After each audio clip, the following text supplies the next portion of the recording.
Loan আৰু সোণ এই দুয়োটাই প্ৰায় একেই। যদি আপুনি সোণদান কৰিব পৰা নাই তেন্তে লোন দান কৰিলেও সমপৰিমাণৰ ফলেই আপুনি লাভ কৰিব বুলি যুগে যুগে বিশ্বাস চলি আহিছে। গতিকে সদায় লোনক সোণৰ লগত তুলনা কৰা হয়। কিন্তু এই নিমখৰ সৈতে এটা বিশেষ উপায় কৰি আপুনি আপোনাৰ জন্মান্তৰৰ দৰিদ্ৰতা দূৰ কৰিব পাৰিব। আপোনাৰ ঘৰত থকা যিটো নিমখৰ টেমা, সেই নিমখৰ টেমাত এটা বিশেষ বস্তু ৰাখি মা লক্ষ্মীৰ আশীৰ্বাদ আপুনি লাভ কৰিব পাৰিব। আপোনাৰ জীৱনত যিবোৰ আৰ্থিক বাধা আছে, সেই আৰ্থিক বাধা দূৰ হ'ব এই উপায়টোৰ জৰিয়তে। আপোনাৰ ধন টকা পইচা সম্বন্ধীয় যিবোৰ আৰ্থিক সমস্যা আছে, এই সকলোবোৰ নিমিষতেই দূৰ হ'ব। কথাখিনি জনাৰ পূৰ্বে আপুনি আমাক কমেণ্ট কৰি জনাওক, আপোনাৰ ঘৰত এটা পৃথককৈ নিমখৰ টেমা আছেনে? যদি আপোনাৰ ঘৰত এটা পৃথক নিমখৰ টেমা নাই, তেন্তে আজিয়েই সেই পৃথক নিমখৰ টেমাটোৰ ব্যৱস্থা কৰক, যোগাৰ কৰি লওক। কাৰণ আজি মই আপোনাক যিটো উপায়ৰ বিষয়ে ক'ম, তাৰ কাৰণে এটা টেমাত নিমখ ভৰ্তি হৈ থকাটো খুবেই জৰুৰী। বহু শাস্ত্ৰত এটা কথা উল্লেখ আছে, এটা বিশেষ বস্তু আপুনি যদি মনে মনে সেই নিমখৰ টেমাটোত লুকুৱাই ৰাখে, তেন্তে আপুনি বিভিন্ন ধৰণৰ আৰ্থিক সমস্যাৰ পৰা মুক্ত হ'ব। আপুনি ধাৰ ঋণৰ পৰা মুক্তি লাভ কৰিব। জন্মান্তৰৰ যি দৰিদ্ৰতা, যি সমস্যা, যি কষ্ট, এই সকলোবোৰৰ পৰা আপুনি মুক্তি পাব। আপোনাৰ জীৱন সুখ সমৃদ্ধিৰে ভৰি পৰিব।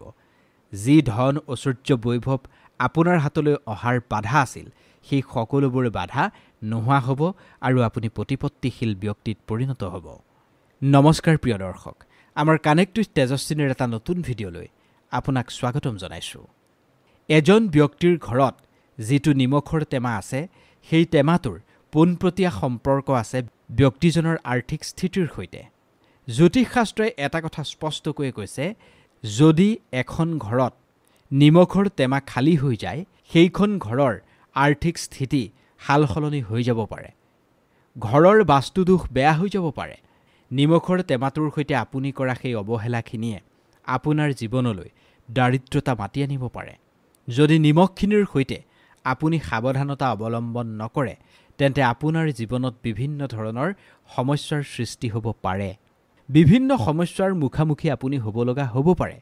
যদি নিমখৰ সৈতে এটা বিশেষ উপায় আপুনি কৰে, যিটো উপায়ৰ বিষয়ে তন্ত্ৰশাস্ত্ৰয়ো উল্লেখ কৰিছে, তেন্তে বিশ্বাস কৰক, আপোনাৰ হাতলৈ ধন অহাৰ সকলো পথ মুকলি হোৱাই নহয়, আপুনি আপোনাৰ বিভিন্ন ধৰণৰ ধাৰ ঋণৰ পৰাও মুক্ত হ'ব পাৰিব। বছৰ বছৰ ধৰি যি দুখ দৰিদ্ৰতাৰ সৈতে আপুনি যুঁজি আহিছে, এই সকলোবোৰৰ পৰা আপুনি মুক্তি লাভ কৰিব। এক কথাত ক'বলৈ গ'লে আপুনি পোনপটীয়াকৈ মা লক্ষ্মীৰ বৰদান পাবলৈ সক্ষম হ'ব। কথাখিনি জানিবৰ কাৰণে আপুনি ভিডিঅ'টো শেষলৈকে চাব। নিমখ আমাৰ ভাৰতৰ প্ৰতিখন ঘৰতেই ব্যৱহাৰ হয়, কিন্তু অজ্ঞানতাৰ বাবে আমি নিমখৰ গুৰুত্ব বুজি নাপাওঁ। তন্ত্ৰশাস্ত্ৰ অনুসৰি নিমখক লৈ আপুনি কেনেকুৱা ধৰণৰ উপায় কৰিব পাৰিব, সেই বিষয়ে আজি এই ভিডিঅ'টোত আপুনি খুব সহজ সৰলভাৱে বুজি ল'ব পাৰিব। যদি সঠিক বিধি বিধানৰ জৰিয়তে সঠিক সময়ত আপুনি এই উপায় কৰিব পাৰে, তেন্তে মা লক্ষ্মীৰ পৰা আপুনি বৰদান, আশীৰ্বাদ লাভ কৰিব পাৰিব, যাৰ দ্বাৰা আপোনাৰ জীৱনৰ আৰ্থিক স্থিতি একেবাৰে সলনি হৈ পৰিব। তন্ত্ৰশাস্ত্ৰৰ অধ্যায় নম্বৰ 54ত স্পষ্টকৈ লিখা আছে, যেনেদৰে এজন মানুহে খোৱা খাদ্যখিনিৰ সোৱাদ নিমখ অবিহনে আধৰুৱা হৈ ৰয়, তেনেদৰে মনুষ্যৰ জীৱনো নিমখৰ অবিহনে সম্পূৰ্ণ নহয়। আধৰুৱা বুলি কোৱা হৈছে নিমখ অবিহনে মনুষ্যৰ জীৱন। নিমখৰ সম্বন্ধ কেৱল বাস্তুদোষৰ সৈতেই নাই, বৰঞ্চ নিমখে এজন ব্যক্তিৰ আৰ্থিক স্থিতি প্ৰতিফলিত কৰে। বেদ পুৰাণতো স্পষ্টকৈ লিখা আছে, যদি কোনো এখন ঘৰত নিমখৰ টেমা খালী হৈ যায়, তেন্তে সেইখন ঘৰৰ আৰ্থিক প্ৰগতি হেনো স্থবিৰ হৈ পৰে। সেই ঘৰখনৰ উন্নতি হেনো কেতিয়াও নহয়। যিখন ঘৰত নিমখৰ দ্বাৰা সঠিক বিধি বিধানৰ জৰিয়তে কিছুমান উপায় কৰা হয়, সেই ঘৰখন দোপতদোপে আগবাঢ়ি যায়, ঘৰখন উন্নতিৰ দিশেৰে আগুৱাই যায়, আৰু সেইখন ঘৰতেই সদায় এক পজিটিভ শক্তিয়ে বাস কৰে। প্ৰথম কথাটো হ'ল আপোনাৰ ঘৰৰ পৰিয়ালত যিমান কেইজন সদস্য আছে সকলোৱে কাম কৰে, সকলোৱে উপাৰ্জন কৰে, কিন্তু তাৰ পিছতো বিভিন্ন সমস্যাই আপোনাৰ ঘৰখন ঘেৰি ধৰি আছে। ইজনৰ সিজনৰ সৈতে মিল নাই, আয় যিমান হয় তাতকৈ ব্যয় বহুত গুণে বেছি হয়। আপোনাৰ ঘৰখনৰ আৰ্থিক উন্নতি নাই, আপোনাৰ ঘৰখনৰ আৰ্থিক প্ৰগতি একেবাৰে স্থবিৰ হৈ পৰিছে। তেন্তে আপুনি এটা উপায় কৰক। সেই উপায়টো কৰাৰ লগে লগে আপোনাৰ ঘৰখন পজিটিভ শক্তিৰে ভৰি পৰিব। সেই উপায় কৰাৰ লগে লগে আপোনাৰ ঘৰৰ আৰ্থিক উন্নতি হ'ব, প্ৰগতি হ'ব। প্ৰতিজন সদস্যৰ জীৱন একেবাৰে মধুৰ হ'ব, তেওঁলোকে যি কামেই কৰে সফল হ'ব। কি কৰিব লাগিব তাৰ কাৰণে? বৃহস্পতিবাৰক বাদ দি যিকোনো এটা দিনত আপুনি যেতিয়া আপোনাৰ ঘৰখন মচিব, যিখিনি পানীৰে আপুনি ঘৰখন মচিব, সেই পানীখিনিত আপুনি নিমখ মিহলাই ল'ব। কেৱল মনত ৰাখিব, বৃহস্পতিবাৰৰ দিনটোত ঘৰখন কেতিয়াও নমচিব। যদি আপুনি বৃহস্পতিবাৰে ঘৰ মচে, তেন্তে আপোনাৰ ঘৰখনত নিগেটিভ শক্তিয়ে প্ৰৱেশ কৰিব পাৰে। সেইবাবে বৃহস্পতিবাৰৰ দিনটোক বাদ দি যেতিয়াই আপুনি আপোনাৰ ঘৰখন মচিব, যিখিনি পানীৰে মচিব তাত আপুনি নিমখ মিহলাই ঘৰখন মচিবলৈ নাপাহৰিব। নিমখ পানীৰে ঘৰ মচিলে ঘৰখনত যিমানবোৰ নিগেটিভ শক্তি থাকে সেই সকলোবোৰ নষ্ট হয় আৰু ঘৰখন পজিটিভ শক্তিৰে ভৰি পৰে। যিখন ঘৰত পজিটিভ শক্তি থাকে, যিখন ঘৰৰ পৰা নিগেটিভ শক্তি নোহোৱা হৈ যায়, সেইখন ঘৰতেই মা লক্ষ্মীয়ে বাস কৰে। মা লক্ষ্মী সেইখন ঘৰতেই চিৰদিনৰ বাবে থাকি যায়। সেইখন ঘৰেই আৰ্থিক প্ৰগতিৰ সন্মুখীন হয়, ঘৰখনৰ উন্নতি হয়। এতিয়া ধৰক আপুনি বহুত বেছি পৰিশ্ৰম কৰে, বহুত বেছি কষ্ট কৰে, ধন উপাৰ্জন কৰিবলৈ চেষ্টা কৰে, কিন্তু তাৰ ফল আপুনি পোৱা নাই। আপুনি দেখিছে আপোনাৰ জীৱনত অলাগতিয়াল কিছুমান খৰচ বাঢ়ি গৈছে। তেনে ক্ষেত্ৰত আপুনি কি কৰিব? যদি সঠিক সময়ত আপুনি এটা উপায় কৰিব পাৰে, তেন্তে তাৰ ফল আপুনি সদায় পাব। এই উপায় কৰিলে আপোনাৰ হাতলৈ ধন অহাৰ সকলো পথ মুকলি হৈ যাব। যি ধন আপোনাৰ হাতলৈ আহিব সেয়া সঞ্চয়ো হ'ব। যিবোৰ অলাগতিয়াল খা খৰচ আপোনাৰ জীৱনত চলি আছিল, সেই অলাগতিয়াল খা খৰচবোৰ বন্ধ হৈ যাব আৰু আপোনাৰ জীৱনটো একেবাৰে সলনি হৈ যাব। তাৰ কাৰণে আপুনি কি কৰিব লাগিব? বৃহস্পতিবাৰৰ দিনটোত আপুনি এই উপায়টো কৰিব লাগিব। শোৱাৰ পূৰ্বে, মানে বৃহস্পতিবাৰে শোৱাৰ পূৰ্বে এটা আইনাৰ গ্লাছ ল'ব। সেই গ্লাছটোত আপুনি গংগাজল ল'ব। মাৰ্কেটত আপুনি 20 পৰা 25 টকাৰ ভিতৰত গংগাজল পাই যাব। সেই গংগাজলত 1 চামুচ বগা নিমখ আপুনি ঢালি দিব। কিন্তু আপুনি মনত ৰাখিব, যিটো গিলাচ আপুনি ল'ব সেইটো যাতে আইনাৰ হয়। নিমখ চামুচ গ্লাছটোত দিয়াৰ পিছত এখন ৰঙা কাপোৰেৰে গিলাচটোৰ মুখখন ঢাকি দিব।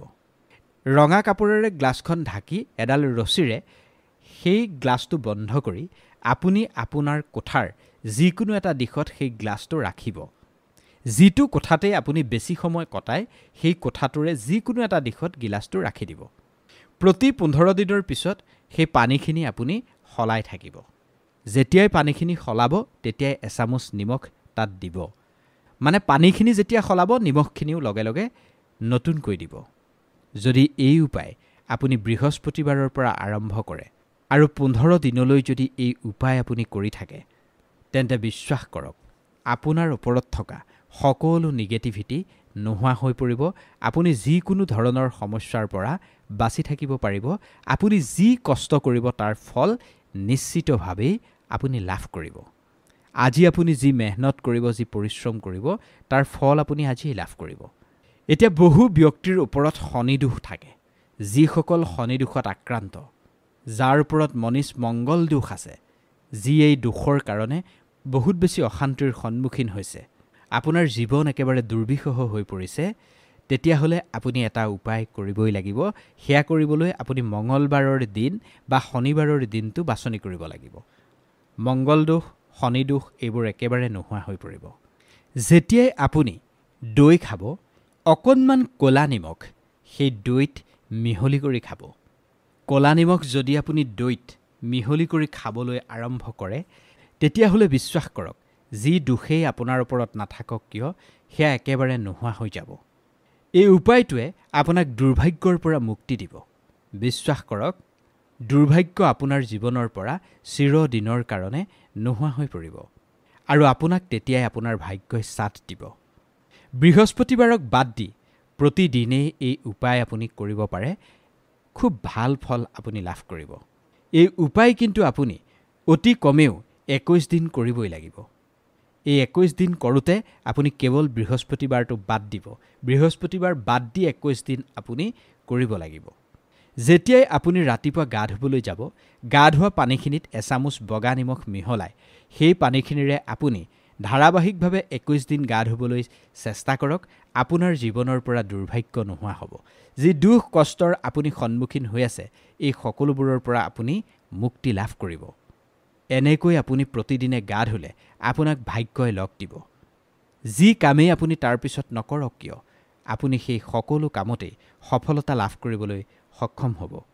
নিমখৰ দ্বাৰা কৰা এই উপায়ে মানুহৰ জীৱন সলাই দিব পাৰে আমি যিবোৰ উপায় উল্লেখ কৰিলো এই উপায়সমূহ আপুনিও আপোনাৰ জীৱনত প্ৰয়োগ কৰি চাওক নিশ্চিতভাৱে আপুনি ইয়াৰ পৰা এক উত্তম ফল লাভ কৰিব নিমখ সম্বন্ধে আপোনাৰ যদি আৰু কিবা কথা জানিবলৈ মন আছে তেন্তে আপুনি কমেন্ট কৰি আমাক জনাব পাৰে আপুনি যদি কিবা কথা জানে হেও আমাক কমেন্ট কৰি জনাব পাৰিব ভিডিওটো কেনে পালে জনাব যদি ভাল লাগিল যিমান পাৰে সিমান শেয়াৰ কৰি আমাৰ চেনেলটো এবাৰ সাবস্ক্ৰাইব কৰি দিব ধন্যবাদ